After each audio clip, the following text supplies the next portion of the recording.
you in so long? Well, hello, Peter. And the reason is I have been so busy working on the Orkney Science Festival plans. But great news is the programme's now published. Amazing. I saw this on the festival website. It's looking really good.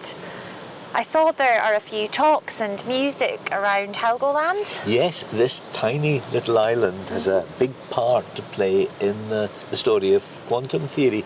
It was a century ago that Heisenberg went there to complete his calculations. We'll mark the occasion with several people talking about the meaning of quantum theory, helped by a poet and several musicians. And they'll look ahead to possible developments like quantum computing or a quantum camera. The music will include a concert in St Magnus Cathedral on the theme of Helgoland, with narration by the director of the Helgoland Museum. The concert in the cathedral sounds amazing. And there are so many topics about Orkney. I think Orkney really, the festival has its roots in Orkney, and I guess this year we're going deep into the roots, into the very rocks that Orkney is made from. We've got a new film on geological time. It's going to look back at eras in the past, including the time when the hill behind Stromness was a granite island in a vast lake. We'll also look to the future, and we've got the first Orkney Climate COP. Topics will include food, energy, housing, transport, with fresh ideas that we'll be looking for practical action. This is such an important topic at the moment, with changing weather patterns and pressures on people around the world, such as the food shortages. Did I also see there is an exhibition connected with the changing climate? Yes, it's photographs from the Belgian explorer and photographer, Christian Klauers. He'll be travelling from pole to pole in a presentation, passing through tiny Pacific island states on the way. So in the poles, he'll be showing us penguins and polar bears. In the Pacific, he'll be looking at the wildlife and the environment, but also at the threat from the rising sea. I saw there is a talk in the programme about Van Gogh's paintings and about the astronomical concepts in the background. Yes, that's coming from Vasilios Pathopoulos. He's making a return visit. He's been looking at Van Gogh's paintings, and it turns out that in the skies, this surprisingly precise astronomical detail. And I should say as well that the British Astronomical Association are actually having a meeting, bringing up some of their members. It'll be publicly presented, topics from the Northern Lights to stunning new images from the James Webb Space Telescope. Something else with astronomy, we're getting a return visit of a planetarium, and that'll be available on the family day. Fantastic. And there's such a lot of music too.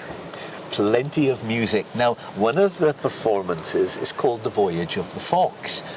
It's about searching in the harsh conditions of Arctic seas. And the search is, well, at different levels. One level is the search for whales that people were doing in the 19th century. Another search was the ship, the Fox, that gives the performance its name. They were looking for traces of the lost expedition of Sir John Franklin. There'll be two musicians, a poet, there'll be beautiful photography, beautiful images of whales underwater.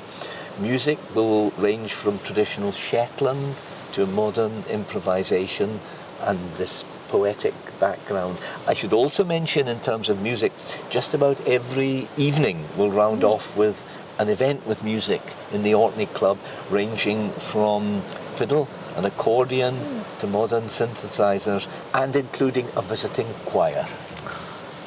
So do you think the music and the poetry help explain complex scientific concepts? It's really interesting, and just as one example, there's the quantum concept of entanglement, and that's where there are two particles almost in a kind of dance interacting, and musicians have been pointing out that this is so analogous to voices or instruments in harmony, where this harmonic line has two instruments that sometimes vary and yet are always in a relationship to each other. So there's music explaining more clearly a complex scientific idea.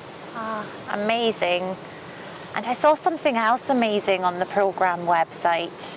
A wool coat? This is a Norse cloak. Right. The design must go back over 1,000 years, and this one was recreated today in the island of Bernera. And this is part of a gathering of people involved in native sheep in various places, including Faroe, Iceland, Northern Ireland, and they've been brought together through the efforts of the North Ronaldsay Trust, and the link is through the rare breed in North Ronaldsay, the native seaweed eating sheep.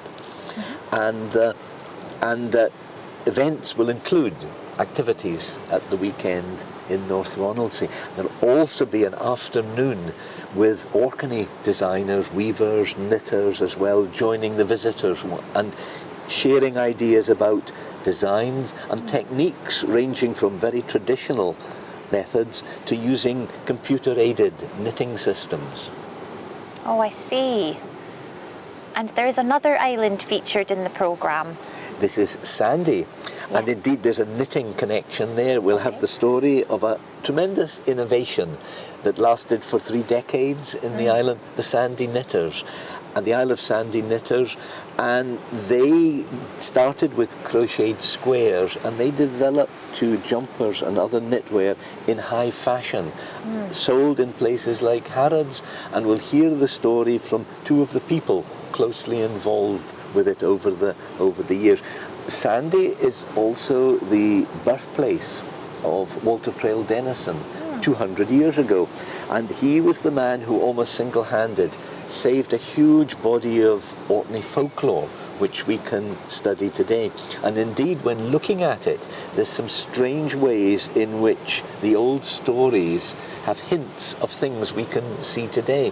For example, there's the old story of the bonny woods of Otterswick. Today, it's just a big sandy bay, but at very low tides, below the sand, remnants can be found of very ancient trees, and we'll hear about that and hear of a possible date when those trees could have ended up below the water. So there is scope for imagination too. I do really like the artwork.